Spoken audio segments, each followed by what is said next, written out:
12月4号，以色列国防军对加沙还是以轰炸为主，在加沙城、汉尤尼斯和中部城市戴尔拜莱赫，这和1个月前的以军战略相同。轰炸过后呢，是地面行动。不过这次的轰炸时间长度不如前次，现在以军已经开始着中部的地面行动，有3个军事单位已经推进到了萨拉丁大道。当然，在加沙的北部呢，以色列也没有放松警惕。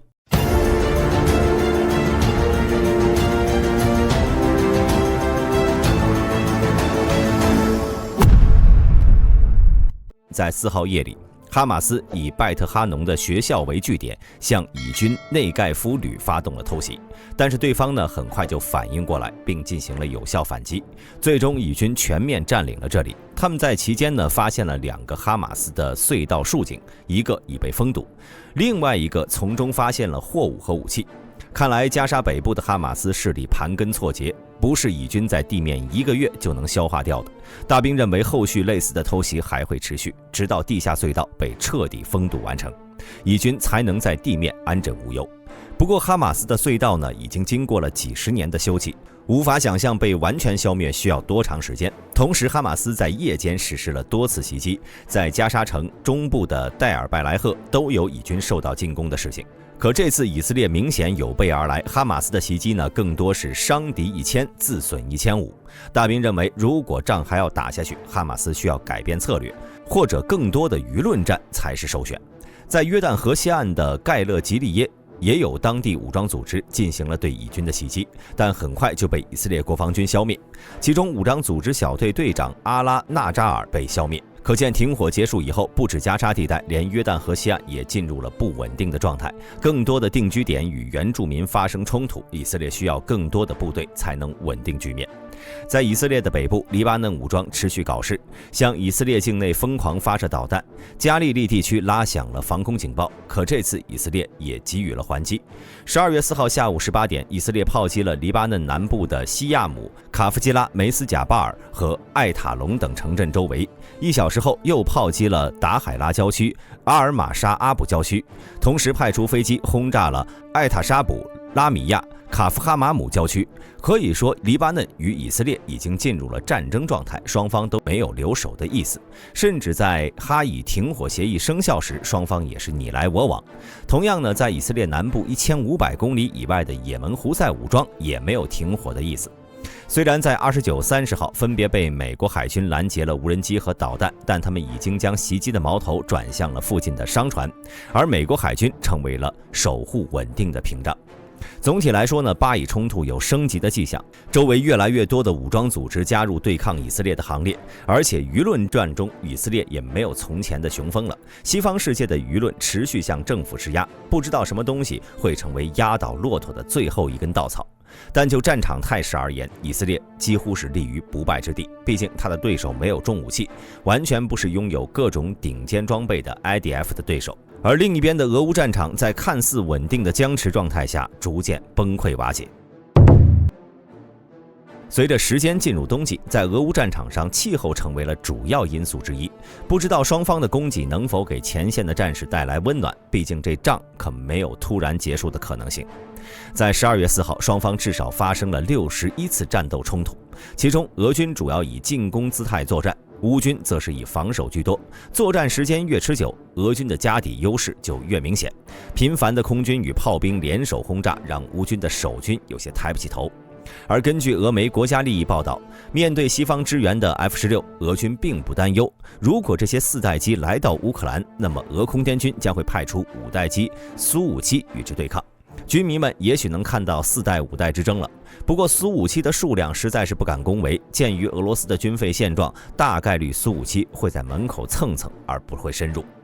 在库皮扬斯克方向呢，俄军的西方集团军给自己的战术中加入了美国战术，空天军与炮兵洗地，然后再派步兵和坦克收割。他们共向俄军阵地发动了10次进攻，可惜并没有取得实质性进展。乌军的第57机械化突击旅则从夹缝中找到了机会，向新基夫卡方向发动进攻，但是由于俄军的严防死守，也没有形成战果，反倒是损失了3辆装甲车和1辆格沃兹迪卡自行火炮。双方在此地的进攻乏善可陈，就像进入冬眠的动物一样。在利曼方向，俄军的中央集团军在炮火的掩护下，向托尔斯克的乌军阵地发起攻势。虽然进行了8次尝试步坦协同进攻，但都以失败告终。乌军第63与67机械化突击旅趁着对方无暇防守的时机，击溃了一股当地的武装势力后，在扬波洛夫卡站稳了脚跟。不过，乌军在俄军的炮火中损失了5辆科扎克装甲车和3辆卡车，双方在这里的进攻更多依靠的是火炮，地盘交换也像是做生意，妥协才能完成买卖。在巴赫穆特方向，这里明显就比北方热闹得多。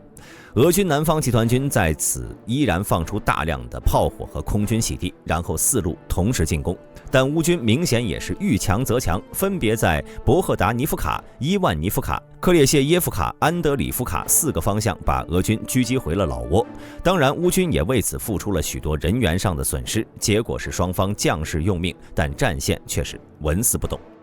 在阿夫迪夫卡方向呢，俄军对于包围此地仍不死心，依然主张从北面进攻。在诺沃巴赫穆提夫卡和斯杰波韦向南施压，在谢维纳以南向北进攻，甚至在阿瓦迪夫卡东面，俄军也发起了佯攻。但是乌军在击退俄军15次进攻后，守住了部分阵地。北面的俄军有所突破，进一步缩小了与乌军补给线的距离，特别是南部的谢维纳。几乎就在乌军补给线的欧零542公路线的边缘，所以南边的乌军呢是不可能退缩的，除非他们打算放弃阿夫迪夫卡。在马林卡地区呢，最后5%的地盘依然有乌军在坚守。神奇的是，如此小的迂回空间，乌军依然抵抗了14次俄军的进攻。不得不说，守军的战斗意志非常强烈，可惜最终还是被击退了。乌军随后进行了报复性轰炸，在扎波罗热方向攻守逆转，乌军在此希望打开突破口，在博罗季涅西南方向进攻，可惜此地呢早已被俄军经营的滴水不漏，失败的结果让乌军很快就收缩回去了。在赫尔松左岸方向，俄军投入了新增的步兵单位，进行了一轮反击，双方在森林区域进行了多轮攻防战，俄军进攻被击退。克林基中呢也遭到了俄军多轮炮击和航空炸弹的打击。波伊马和皮沙尼夫卡南侧，双方仍是保持小规模的接触战，但俄军宣称击溃了乌军第36和第37海军陆战队。不过从各种渠道消息来看，这一点似乎无法证实。不过乌军经过炮火的洗礼，也损失了3辆汽车和一套美制的 M777。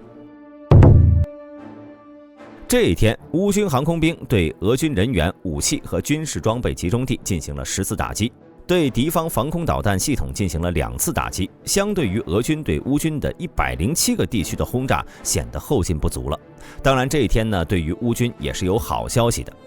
乌克兰国防部副部长称，国防部获得了购买无人机的额外资金，12月份乌军将收获数倍的无人机，据说将有5000架之多。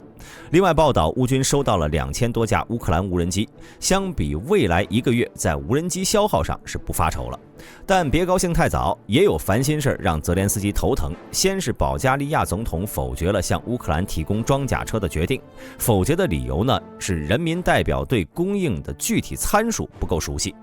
无法客观评估对所提供设备的需求。这理由啊有够牵强的。随后，由于欧盟内部存在分歧，乌克兰可能无法从欧盟国家获得50亿欧元的大额财政援助。欧盟成员国远未就向乌克兰分配500亿欧元达成协议。